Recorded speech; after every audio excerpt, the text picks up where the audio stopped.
Loud. Okay. Gurudev, could you just unmute yourself? Or I could unmute you.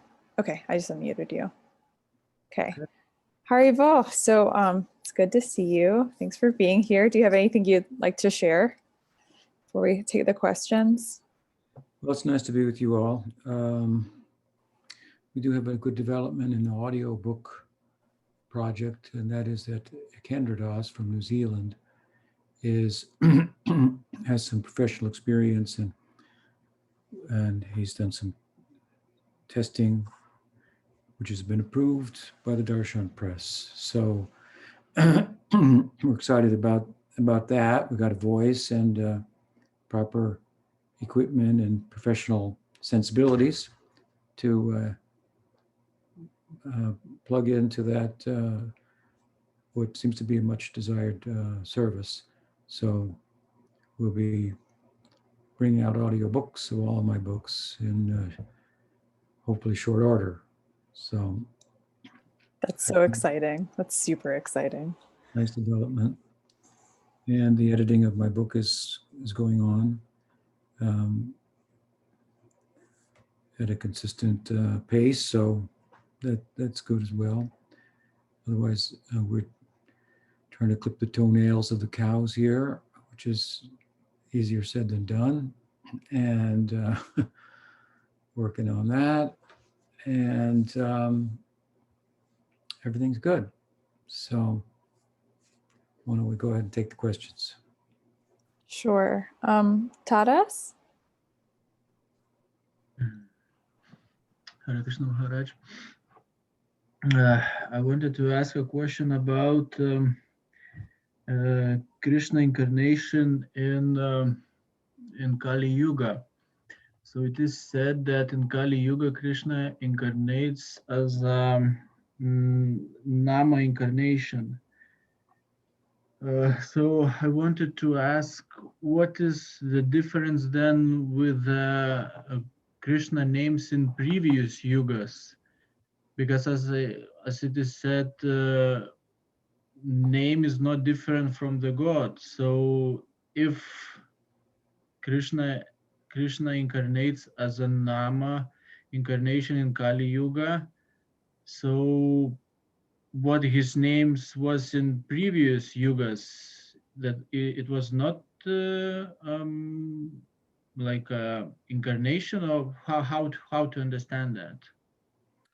Yes, well, Krishna's name is not any different in any other yuga, but in the Kali Yuga, the chanting of his name is the Yuga Dharma, and the Yuga Avatar for the ages is of course hidden, covert, and that means that it's Krishna in the form of a devotee of himself, as Chaitanya Mahaprabhu, who heralds the virtues, the glories, the efficacy of chanting the holy name. So other, for example, sampradayas, like say the Ramanuja Sampradaya, they don't necessarily understand that Chaitanya Mahaprabhu is Krishna in the Yuga Avatar. They would refer to the idea that the name is how he appears or descends prominently in Kali Yuga to teach the Yuga Dharma in the form of his name. So it's not that his name isn't potent in other times, but chanting of his names is not particularly the Yuga Dharma. It's not a spiritual practice that is attuned to the temperament and disposition of the people of different yugas as much as it is to the people of Kali Yuga. So you have to connect the idea that the Nam is avatar with the idea that there is no avatar in Kali Yuga. So Nam is the avatar, and the method is taking advantage of him in the form of Nam Sankirtan. But of course, the Gaudiyas point out, having written commentaries and whatnot on the major scriptures after the appearance of Chaitanya Mahaprabhu, pointing out that there is that Krishna in form, if you will, as opposed to his name, the named is also present, but in a covert form. Does that help? Thank you. Okay. Next. Padmanabha Swami has a question from one of the devotees there.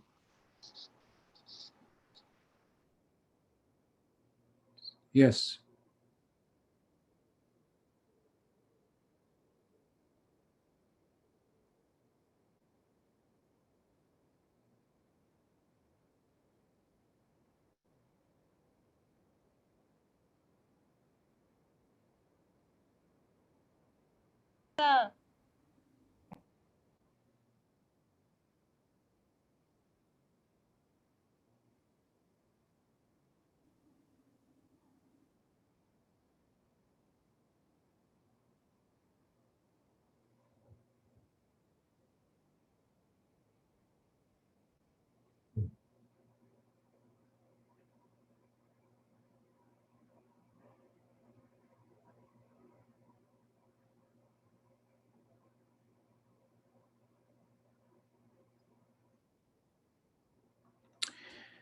All right, the Diksha mantra of our Sampradaya is the Gopal mantra.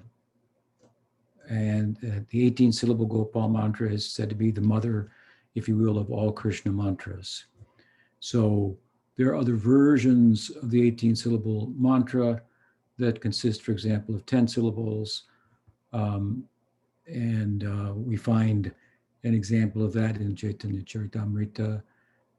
Krishna Chaitanya, Shri Krishna Chaitanya is given a 10-syllable Krishna mantra from his guru. In Brihad Bhagavatamrita, we find also the Gopakumara received the 10-syllable Gopal mantra. 10-syllable Gopal mantra is the Gopal mantra without the names Krishnaya, Govindaya, Krishna and Govinda, but Gopijana Vallabha. It's an abbreviated form.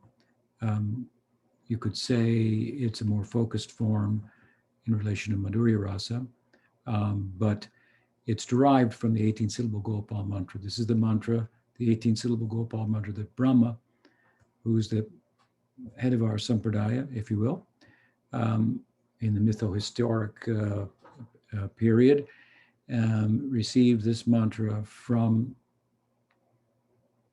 Krishna, as described in the Gopal Tapani Upanishad. Gopal Tapani is the Upanishad that sheds light, Tapani, on Gopal, and there the Gopal, 18-syllable Gopal mantra is revealed.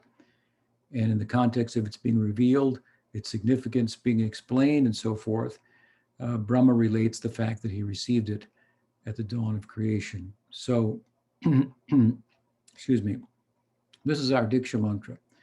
And then we have the Nam mantra of Hare Krishna, Krishna Krishna, Hare Hare, Hare Ram, Ram Ram, Hare Hare.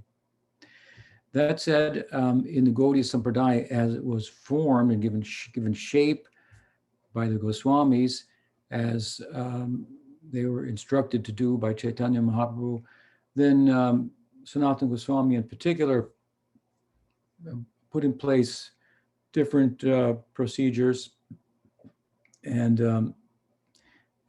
other gurus then following the lead of the architects of the Sampradaya, the Goswamis, they imparted, of course, the Diksha mantra, and they may have added different mantras as well.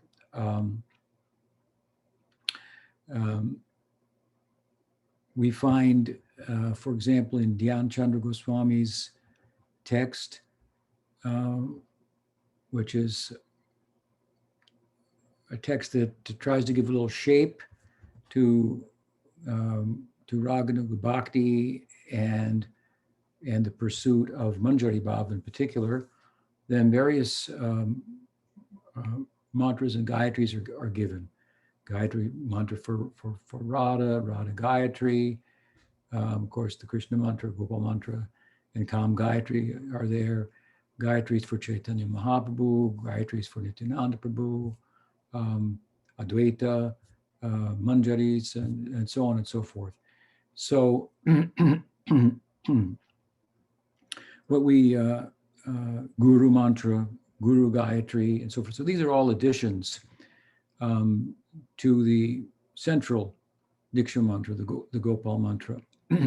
And they can be given at initiation or they may not be. Another example of that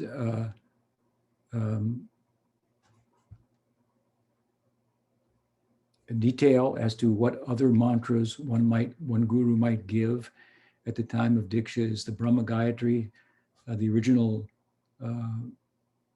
prototype of all Vedic mantras, Gayatri, that is given in Varnashram to Brahmin boys in the context of the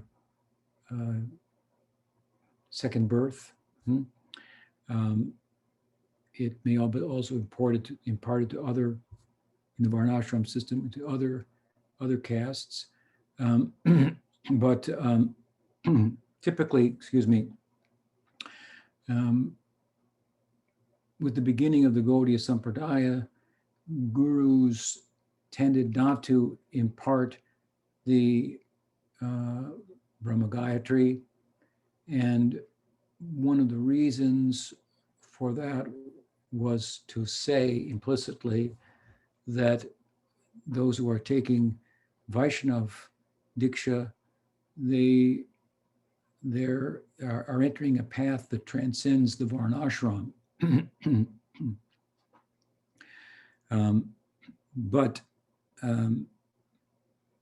And to further illustrate that, those who were born in Brahmin families and had received the Brahma Gayatri, often at the time of receiving Gaudiya Vaishnava Diksha, would take off the Brahmin thread. So it was a way of saying, we've entered on the Paramhamsa Marg, no longer on the Varnashram Marg, the Dharma Marg, Karma Marg. So I cite that as an example because you ask about Bhakti Siddhanta Saraswati Thakur and what mantras he gave. One of the mantras that he gave was the Brahma Gayatri. It's, of course, Jiva Goswami has commented on this Gayatri in the Tattva Sandarbha, in the Paramatma Sandarbha, and it is in the Bhagavatam itself is said in the Garuda Purana, as cited by Jiva Goswami in his Sandarbhas, to be a commentary on the Brahma Gayatri. Gayatri Bhasirupo. So Bhagavatam is a commentary on the Brahma Gayatri. So Brahma Gayatri obviously is very Gaudiya.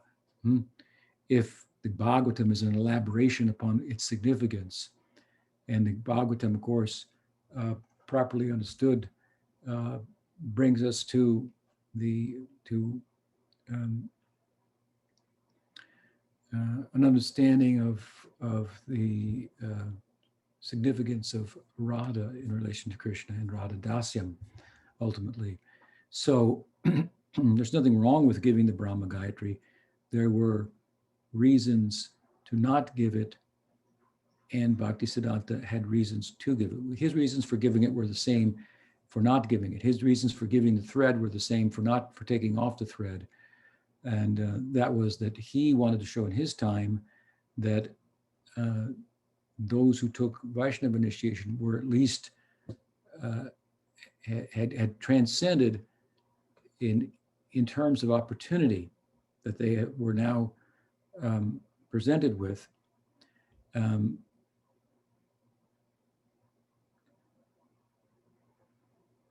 They were presented with an opportunity that transcended the Varnashram Marg, the peak of which is, in one sense, Brahmanhood, if you will. So he would give them the Brahma Gayatri and the sacred thread.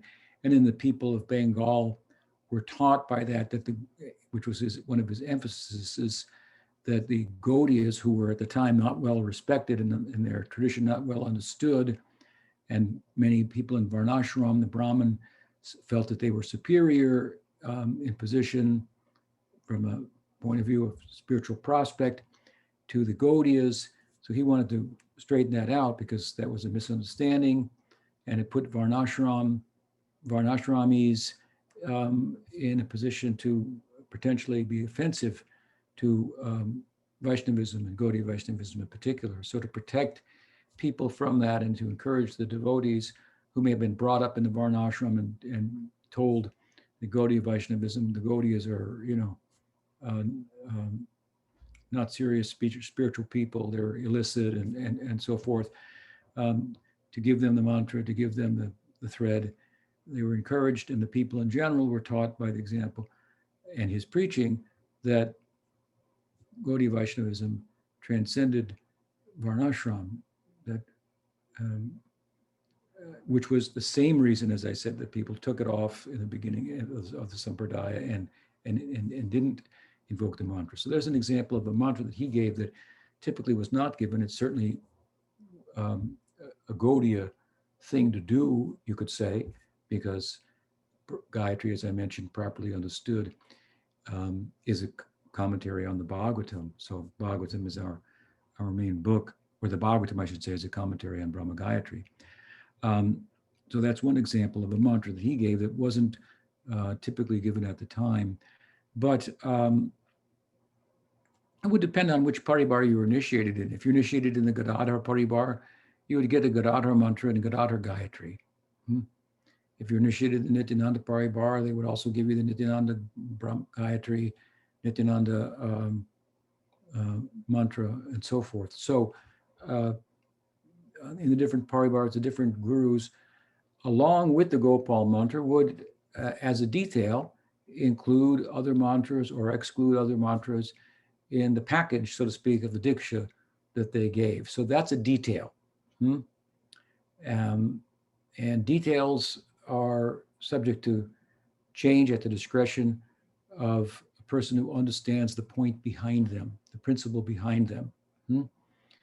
They may be adapted, they may be changed, they may be rejected in later times, whereas they were invoked in former times. But the principle, or the import of the purpose of the details, is to deliver the principle. So it's not uncommon for people to get caught up in details and misconstrue them to be principles. And that is a recipe for real problem in spiritual life. So yes, one of the it's said, I think I heard from perhaps Pujapat Sridhar Maharaj that when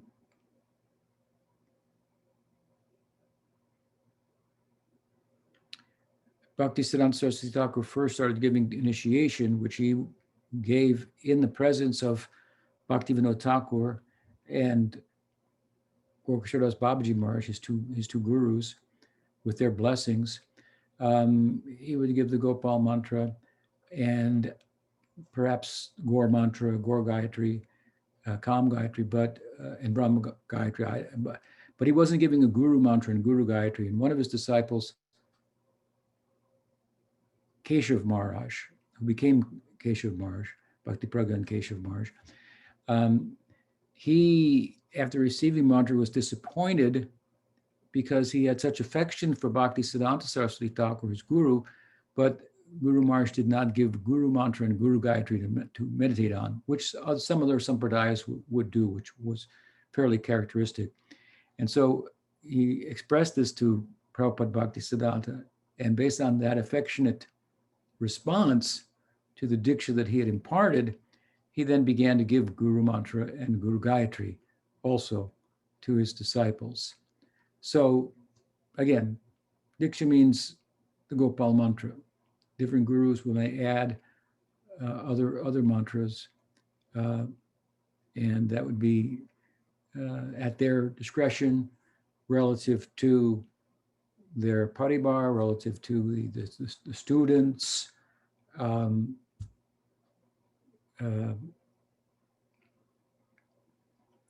their individual proclivity and so forth as it began to manifest. So there's some liberty, there's some room there for adjusting, changing, and so forth. That's a broad answer. Does that help? I hope so. Let me say this. I will go forward if Jai Gurudev has a further question or comment in relation to my response, then feel free to voice that going forward. Maybe you can write it and share it in the message, and then Padmanabharsh can bring it up, and we'll continue the discussion. Okay, please go ahead. Yes.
Yeah,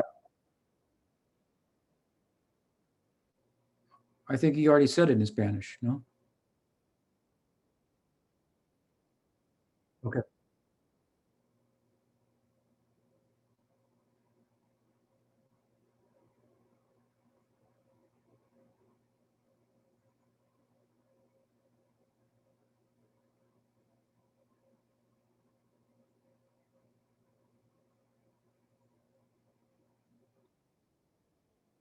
Yeah.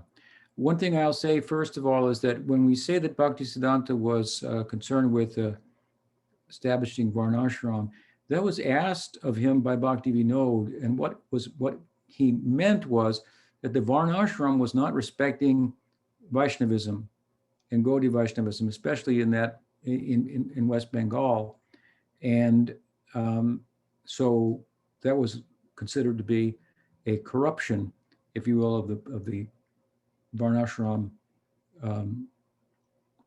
system, and so to rectify that, and therefore he had some famous debates, Vaishnavism over Brahmanism and so forth. That said, yes, your point is valid, and that's why, for example, I do not give the Brahmin thread, the Upanai, when I give Diksha, because the giving of that on the part of Bhaktisiddhanta was relative to his particular preaching strategy at the time, and it was relevant then. I don't find it to be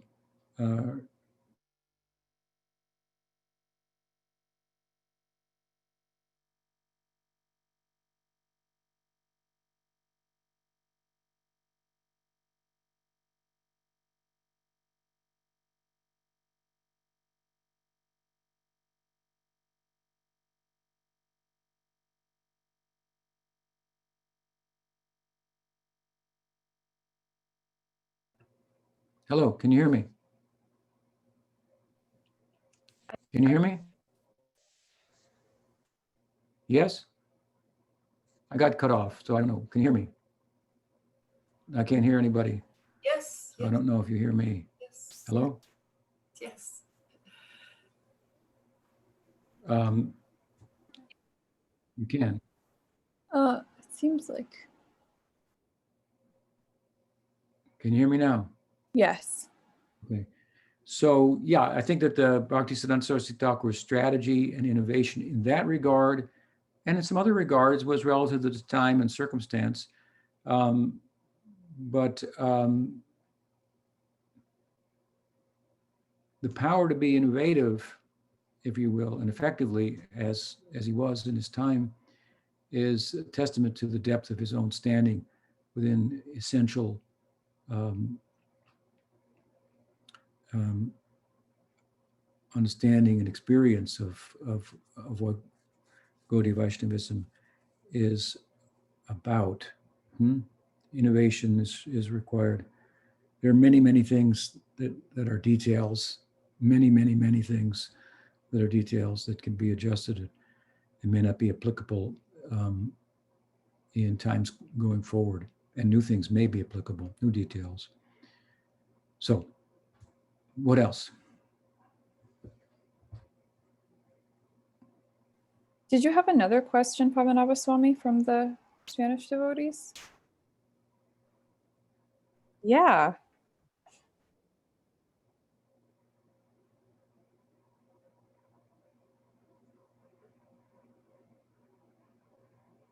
Mostly they are American devotees, South American. I'm not sure I'm connected anymore. Can you hear me?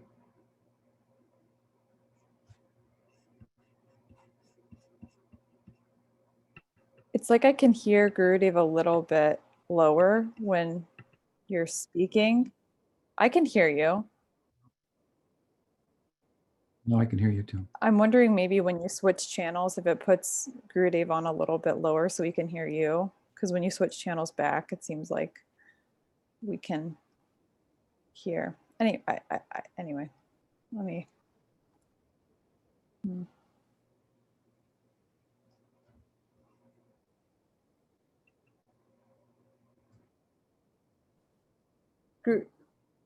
Yeah, Gurudev, he's frozen on my end. Is he frozen for anyone else? Can you hear me now? Yeah, I can hear you now. Can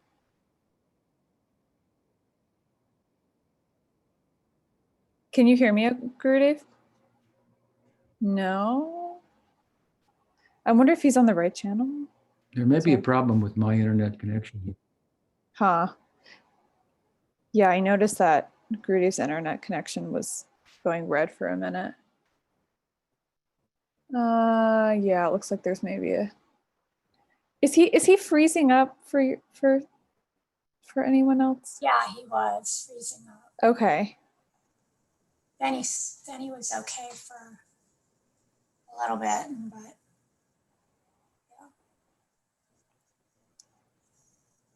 Okay, so next question. Gurudev's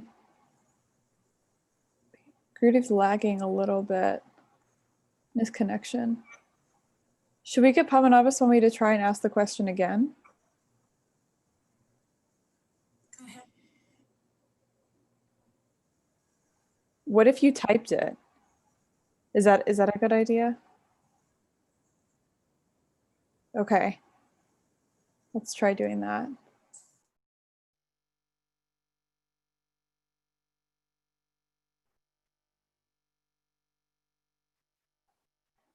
Okay. Gurudev, can you hear me? It doesn't seem like his internet connection is good right now.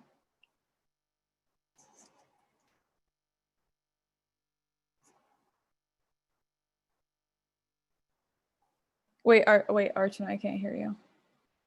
He said I can send him a message. Yeah, are you seeing, is it just frozen for you, or what are you seeing? I'm not seeing him. Okay, it looks like he signed off. Maybe he's trying to come back on. Yeah, okay. That's really the best thing. I don't understand what happened. What just happened? Did Gurudev like freeze up for a second and then, or? Yeah. Okay. Just wanted to say, if there's anybody who was trying to get on the Portuguese channel, try again, because Guru Vakya was muted, and so you wouldn't have been able to hear him before. But now you should be able to hear him. So I was wondering about that. brought that up. So thank you. Yeah. So we just make sure that the interpreters have to be unmuted, or nobody hears them. That's a good All idea. the little things we're learning. Yeah, we're learning all the little things. I can make an announcement about the class since real quick. I just make, we're starting a new series of classes with Padmanabha Swami, and that's going to start January 21st at 11:30. There'll be Monday and Thursday classes. It's 11:30 Eastern Standard Time, and the topic is Vaishnav etiquette rules in the life of a sadhaka. So please join us for that series. I think it'll be wonderful, like all his other series. So I'm assuming that's also going to be recorded. Swami says he can't seem to connect. Oh, could he call? Um, Oh, would that be confusing with the interpretation thing and the choosing the different channels?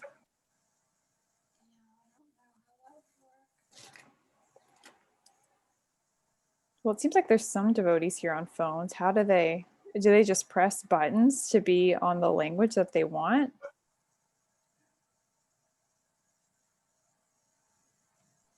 Yes, you just go to the bottom of your screen and there's a more, and then there's a drop down menu and you choose No, language. because he's interpretation. having an issue with the internet. I was thinking if he like called like as in a number, like you would be calling someone like on their cell phone because he's having issues with his internet. And that way he wouldn't have to use the internet and he would still be able to ask questions or answer questions. Radhana, this is Chaitanya Daya, and there's no option to switch languages on a phone call. Huh. yeah, I wouldn't. I'm just on a regular, I have to switch from Zoom to phone, and there's no, you're just on a phone call, you know? Interesting. So are you just hearing English or are you hearing everything? No, I'm like this gaps of silence, and then I'll hear Guru Maharaj, and then I'll hear you, and I don't hear anything else. What if I I just, actually called back in because I thought I got disconnected. Huh. So there's big gaps of silence. what if I have him call me and just put the phone up to the computer with that? Would that work though? That's the same with me too, Aradnam. I'm on the phone and all I hear is you and Guru Maharaj or Archana. Huh. Could Gurudev, I'm wondering, I'm kind of wondering if him calling in on the phone is gonna, I don't know. I mean, maybe it could work. He won't hear Padmanabha Swami or anybody else except for you. I mean, it doesn't hurt to try it. You know, get Guru Maharaj to call and just see what happens. I mean, it's better than him not being on at all. Yeah. That's my opinion. What do you think, Archana? What do you think we should do? Try it. So try for him to call on to the Zoom call or for, It might be better for him to do the Zoom call, but he yeah. find a number. I can find the number and text it to him. I have it here if you want it. Which one? So wait, which one? Wait. Let me pull it up. I'll need a code. Oh, he needs a code too. I've got the code too. I have everything.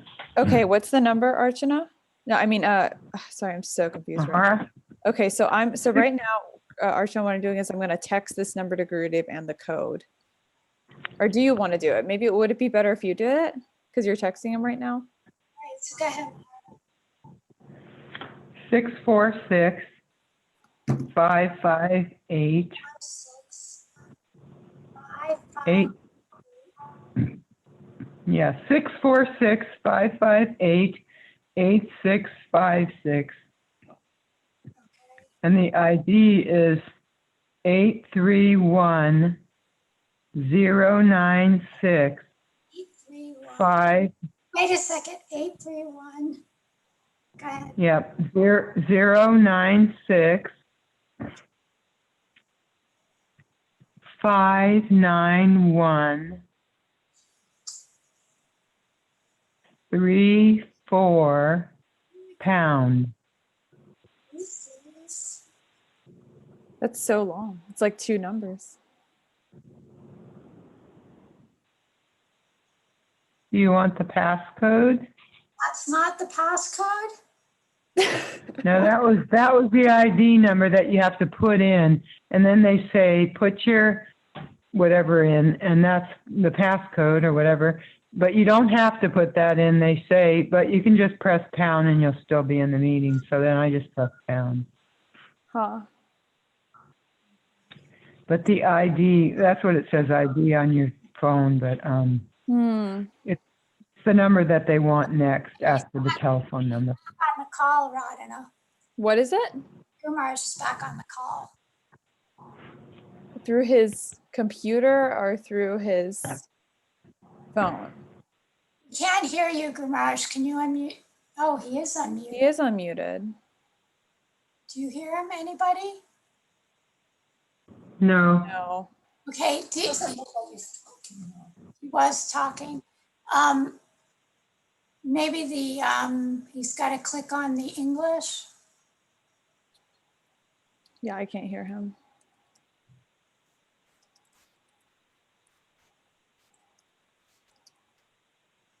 He's talking, but I'm messaging him. I'm trying to tell him.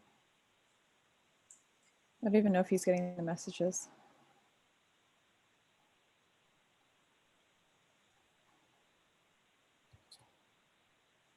Oh, maybe Brenda Renier group. Renish is helping.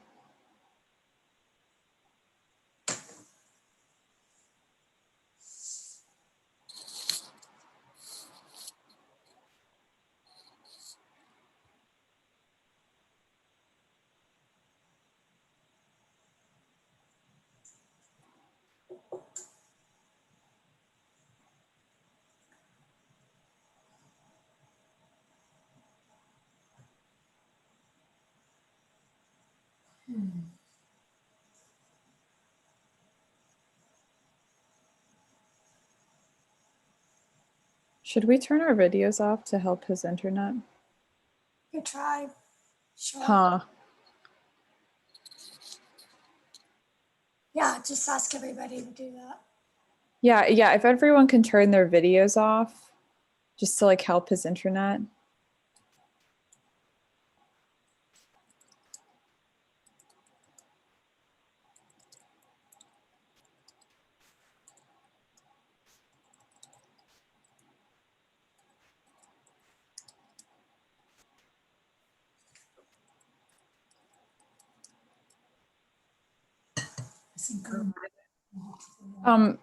He got like a notification that the mic wasn't working with the browser somehow.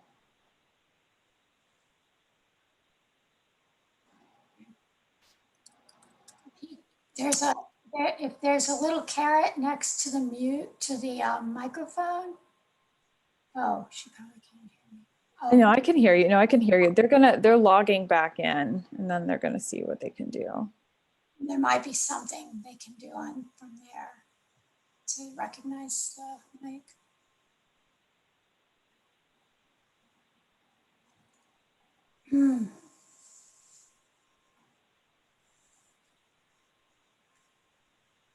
It's fun looking at everyone's pictures in the meantime as we wait. Well, I'll have to get pictures. I don't have a picture. Oh, yeah, you should get a picture. Get a picture. You should get a good picture. I'm not going to put a picture of me. I'll put a picture of. Alrighty, I'll put Radha Gopinath up there. Oh, that's sweet. That's a good identifier. I like that idea. Okay.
Any other announcements, Archana?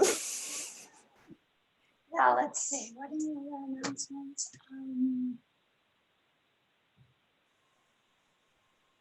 I'm excited about those classes. That's so exciting.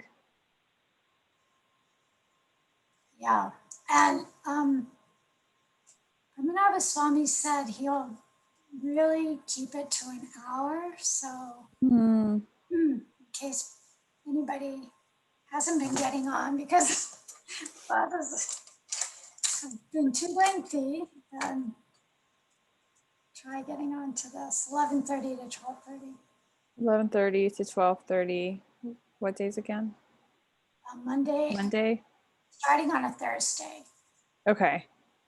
21st.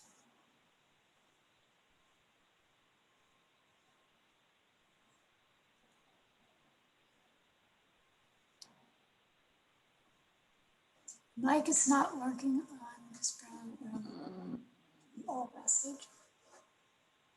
Wait, what is it? Did you get a message from? No, it's the old message. Just said that we will try to log off and log back in. Yeah, that was a bit ago. Oh, wait, Grudy's back. Okay, let's see if we can hear him. Yay. I can hear you. Can you hear us? Yeah, everything seems good now. Gurnish seemed to have solved the problem, hopefully. Great. So I'm trying to think if we should try Pavanava Swami's question from the devotees there again, or Yeah, let me do this thing here. See, I can, yes. good. Sure.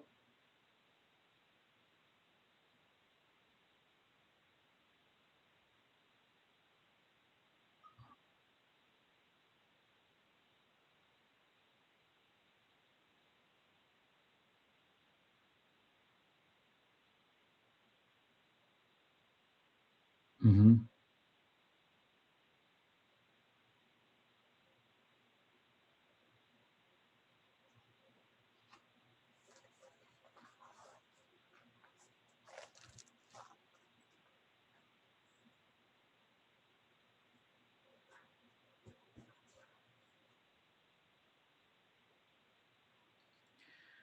Well, I think that's, in one sense, an individual question to have with one's guru or senior Vaishnavas under whose direction one is serving. But I think that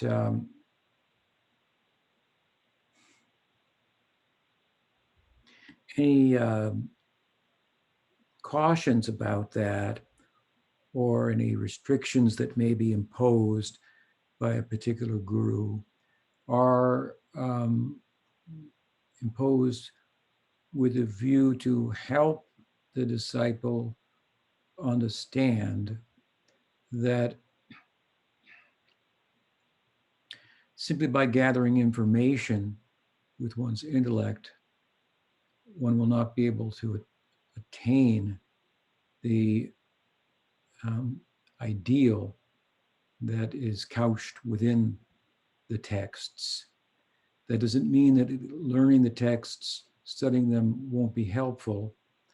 It will if one does not succumb to kind of an intellectual sleight of hand, if you will, and think just by gathering information,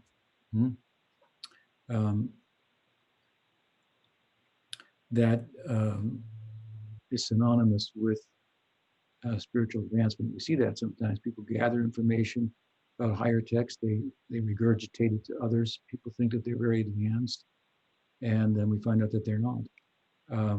So there needs to be a healthy emphasis on service, surrender, sacrifice, in the context of just applying oneself to the transrational practices, particularly of chanting and archan, employing the Diksha mantras and so forth. And so there was a strong emphasis on the part of Bhaktisiddhanta Saraswati Thakur's mission in that regard. And that's been, kind of passed down to us. And in contrast to how he was preaching, there were many people that were acquainted with higher books and so forth, but they weren't higher.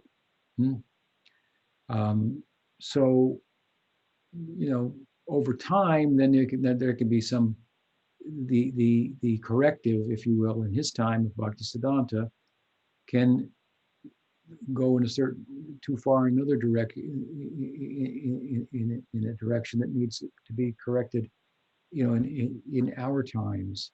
So I've heard sometimes people, even in Prabhupada's time, they were critical of higher books and talking about gopis to the point that Prabhupada once said, "Do you think gopis are bad?" So there can be an extreme like that. So for myself, and all of you who listen to me, then I feel there needs to be a bit of a corrective and acquaintance with these books under good guidance of myself and those who I've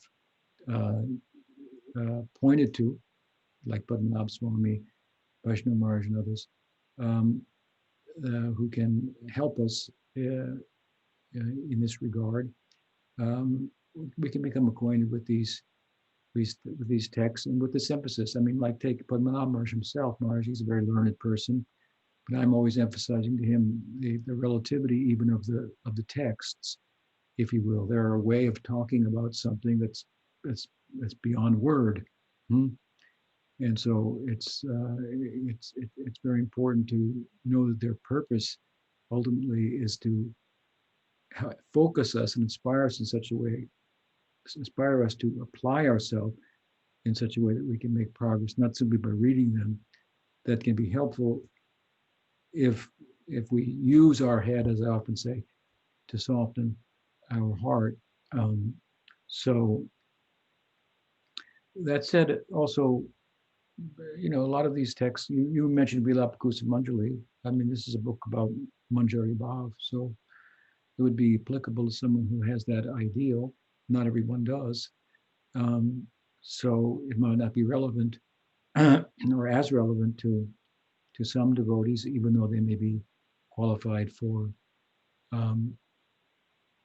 focusing their practice. And that said, to continue on, Nishta is very much about this. Nishta is, among other things, a stage in which one's ideal is fixed up. It could be fixed up theoretically beforehand, but practically speaking, it's fixed up and there's a commitment, I would say, in that commitment is fortified by a spiritually informed intellect that enables one to take advantage of such texts and focus and refine one's consistent practice that's not being distracted by other desires and thoughts and so forth. So because these texts are about focusing one's bhajan, then the more one is capable of doing bhajan, which means Nishta is a good kind of interim stage, so one's somewhat qualified to do bhajan, because when they chant, when they hear there aren't other thoughts on the mind that come and distract them, and their practice is consistent and so forth. So for such persons, then those books can be more helpful, I would say, than for others who have not yet attained that stage. Although they may be, it doesn't mean to say they can't be studied even beforehand. But again, that would depend a little bit upon the individuals, and I don't think there's a one-size-fits-all necessary answer. You're particularly interested in this. I think you've been devotee for quite some time and so forth. Your interest in it in itself is a good sign. So I think that you have some. I mean, I've met you, but from what I know, some adhikar for being more acquainted with texts that of this nature that are meant to help focus our bhajan in the here and now in terms of where we want to go. Hope that helps.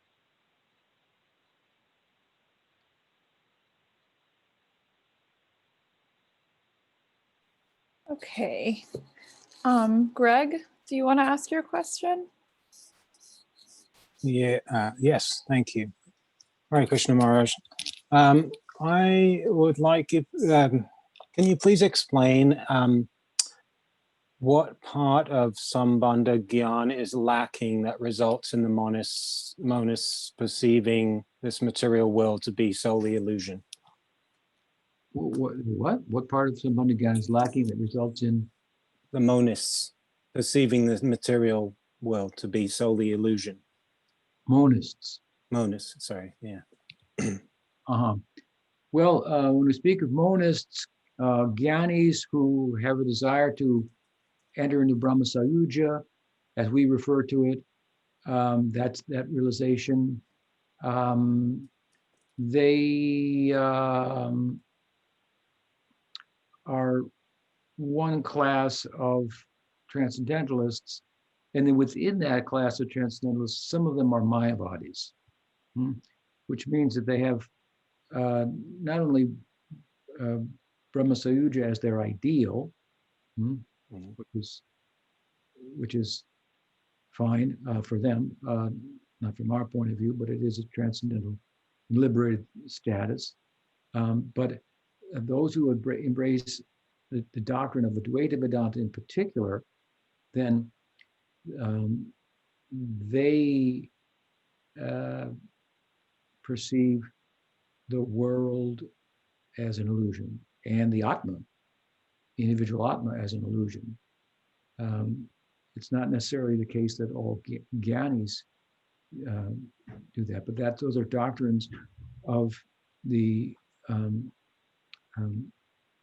Shankar, Advaita Vedanta. And so in that doctrine, then God exists provisionally along with the illusory sense of the world. So there's an illusory sense of the world that in that doctrine doesn't really exist. And there's a God, Ishwar, that presides over that illusion that doesn't ultimately exist either. So in that doctrine, there is no personal transcendental God with transcendental form, qualities, and leelas. And so knowledge about God's form, his qualities, his leelas, this is all Sambandha Gyan. So all in terms of your question, the way you voiced it, they don't have that kind of knowledge. Their focus is knowledge on the oneness between Atma and Brahman. And the focus is so focused on that we would say that they misconstrue Atma to be Brahman in every sense. Atma is like Brahman in many respects. Therefore, it can merge with Brahman. Although, from our perspective, it's a Tasta Shakti, and it will remain as such, but be unaware of its individuality, so to speak. But their extreme, radical, non-dualist perspective is that the Atma and Brahman, which the scriptures speak about, a likeness between, a oneness between, is absolutely one. And there's no difference. In fact, there's no other thing. There's no world, there's no Atma, there's only Brahman. So they're lacking all the Sambandha Gyan of Gaudiya Vaishnavism. They don't have Sambandha Gyan. They have, what's the term? Oneness of Brahman and Atma Gyan. And even that is faulty from our perspective. Does that help? Yes, thank you. Yeah, when we see the world as a Shakti of Bhagavan. So it's here today, it's gone tomorrow, but it's one of his Shaktis, it's real. The Tatastha Jeev is also one of his Shaktis, the Swarup Shakti, the Bhakti is constituted, is one of his Shaktis. So they have Brahman without Shaktis. Why wouldn't they want that though? Well, why wouldn't they? Yeah, that's a good question from a Gaudiya point of view. But if you've been indoctrinated into that teaching, then you get some scars for that notion, that idea, and then it's the ideas and the logic of sensibilities and scriptural support the Gaudiya Vaishnavism invokes. It just doesn't resonate as much with such persons because they have some scars for Sahaja Mukti and Advaita Vedanta. So it's very we consider it very troublesome. Yeah. Thank you. Okay. Do you want to take another question? Sure. Okay. Sorry, I'm taking notes, so I have to flip back. So Mahaprabhu, do you want to ask your question? Hare Krishna Maharaj, dear devotees, Dandavat. Thank you. My question is related to the prayer and prayers that are directed towards Krishna and prayers that are directed towards the spiritual master. Because sometimes I think that, especially in the beginning stages, praying to Krishna is actually praying to some mental construct that, let's say, I have, because I still lack deep understanding in Tattva and Sambandha again, like the previous question.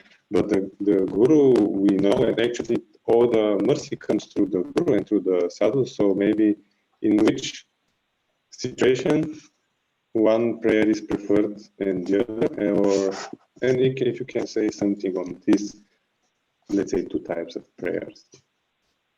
This is Well, we can pray to Krishna that we would give us the strength and energy to serve our Guru in a way that would be pleasing to him, knowing that would be pleasing to Krishna. But certainly the Guru is a figure that we may be able to relate to more readily than to the theological figure or person of Krishna. Before our own illusory personality and sense of sense is dissolved, then Krishna's personality is somewhat theological and theoretical to us. But it's true that in the form of the Guru, which is tangible and with whom we can personally interact and ask questions and so on and so forth, becomes a focus that is not just a theological, theoretical person, but a real person. And therefore, our Krishna consciousness will be enhanced by paying attention to the localized manifestation of Krishna in the form of the Guru. That's the idea. So he or she becomes very much a focal point for us in a very practical sense, in the way that you're talking about it, in other senses as well. And if we give our focus there, then the theoretical and theological person of Krishna will start to manifest in due course as we progress. And that progression involves, well, dissolving gradually the sense of our own so-called personality, which is less than, which is certainly illusory. So, yeah, it's important to focus on the Guru in that sense. Very helpful for us to pay attention there. What does Krishna want to say to us? Well, you might ask the Guru, and what he or she says, that would probably be a good answer. So I think that it's a good idea, like I said, like we began, to pray to Krishna that we may act in such a way that we give pleasure to our Guru, who is in a sense non-different from him in a representative sense, and that we may not abuse or take for granted that dispensation from him. That's always been very helpful to me, that kind of prayer. But otherwise, yeah, there are, of course, beautiful prayers to Krishna, praise of Krishna that have been voiced by great devotees. There are prayers to Balaram, for example, voiced by Krishna. A eulogy of Balaram we find in Bhagavatam. So these type of prayers, prayers of Akrura, prayers of the Goswamis, and so forth, we can take their prayers also to Krishna, to Mahaprabhu, and employ them. We know they have efficacy. They're written sincerely and with feeling by and properly according to tattva by great devotees, so that we know that those prayers are pleasing to Krishna. So to sit and recite them is an example of vandanam, of prayers, and we can be relatively assured that such prayers will be heard. And it's a nice way to pray because we're not going directly to Krishna, but we're taking prayers of great devotees that they expressed to Krishna. And we know that he's heard those prayers. So if we're trying to say them ourselves, then maybe he'll give some attention to us, because in praying to him, we're simultaneously respecting them. There was a famous, there's a famous prayer of Rupa Goswami, and when I was a young brahmachari, one sannyasi in ISKCON cited this prayer to me. I knew the prayer. You may know it as well. Namo Mahabhadanaya Krishna Prema Pradayate Krishnaya Krishna Chaitanya Namne Gaura Trise Namaha. And he said, what do you think of when you hear this prayer? And I knew he had some answer that I wasn't, going to know. So I said, you tell me. And then he said, Rupa Goswami. So I like the answer. It's Rupa Goswami's prayer. There are many nice things that we could say that the prayer says about Chaitanya Mahaprabhu. But the fact that Rupa Goswami voiced it, who is he? They could say such a perfect prayer that includes glorification of the name, the form, the qualities, and the leelas of Chaitanya Mahaprabhu, all compact in there in a beautiful composition. Such a precise and comprehensive prayer. So our thoughts go to him, and we invoke it. And this is a good way to pray. Besides just the general, basic ideas, well, you pray from your heart and it'll be accepted, because even if you say it wrong, Krishna will say, I think you meant that, right? That's what you wanted to say. So Baba Grahi Janardana, the spirit of it is what is most important. But if the spirit of it, if our heart is in the right place, then we want to say it technically in the right way as well. So this is a good thing to learn, as I say, the prayers of great devotees. We read them, we commit that to memory and include that in our vandanam, in our prayers, in our thoughts. And as far as composing prayers go ourselves, then the basic standard of such would be, in the prayer, there will be to Krishna, there will be, or the Guru, there'll be glorification of Krishna, and then there'll be a statement as to my own position. He is great, I am not great. And having said that, this is my prayer. Then may I attain him, may I overcome my weakness, something like that. That's kind of a basic standard of prayer. Also in prayer, depending on the stage of the devotee, if a devotee is in the stage of sadhana bhakti, then the emphasis on the prayers will be prayers of sharanagati, surrender, and the growing of one's faith. If one is in bhava, then comparatively, the emphasis will be on a longing for attainment of the ideal. That longing will be able to be expressed with great feeling, because one actually has the feeling. So in each case, we're expressing feeling. In sadhana, we don't have control of our mind and senses, so we feelingly express. We wish we did. Hmm? We need that. We request the power, and we really mean it. Hmm? As far as a feeling for prayer to attain Lila Seva in Braj from someone in sadhana bhakti, well, that won't be, it's not a bad idea, but it will be lacking to some extent compared to someone in Bhava Bhakti, where those prayers are composed. They arise out of Bhava Bhakti, prayers of Rupa Sanat and so forth, Raghunath Das Goswami. So there's just some thoughts. I hope that's helpful. Yes, thank you. Okay. And regarding the guru, is it always mostly glorification? No, when we, at least most of the prayers towards the guru, they're like in this spirit and emphasizing his role of bridge between the devotee and Krishna.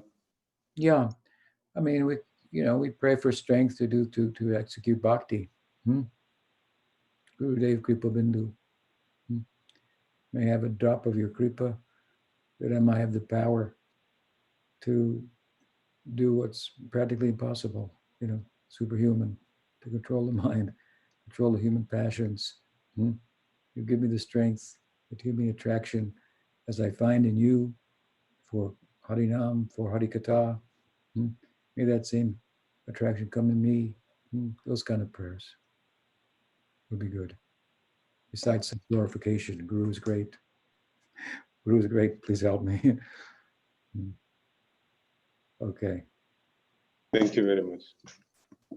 All right. So I think we were interrupted for a little while, but we've gone a little over, so that may be good for today's session. Yeah. Thank you for being Okay. with us and giving these answers. Good. I expect to be here next week as well, so I look forward to that. Alrighty. Thank you so much, Gurudev. Haribo. Hari. Thank you all to the devotees who were here and those who asked questions. And we'll see you next week. We don't have any more announcements, do we, Archana? I think we should we do it again? Yeah, Announcements. yeah, go ahead and you want to make the announcement. Pamanava Swami will be starting a new series of classes January 21st, which is a Thursday, 11:30 Eastern Standard Time. And the topic is Vaishnav etiquette, rules and love in the life of the sadhaka. So I'm sure it'll be a wonderful series. He'll be doing it starting on the 21st and then every Monday and Thursday until he finishes. And that's always a mystery. So please join us. These classes are priceless. And Yeah. so, of course, they'll be recorded, but still, it's really nice to be there in person and get to ask your questions.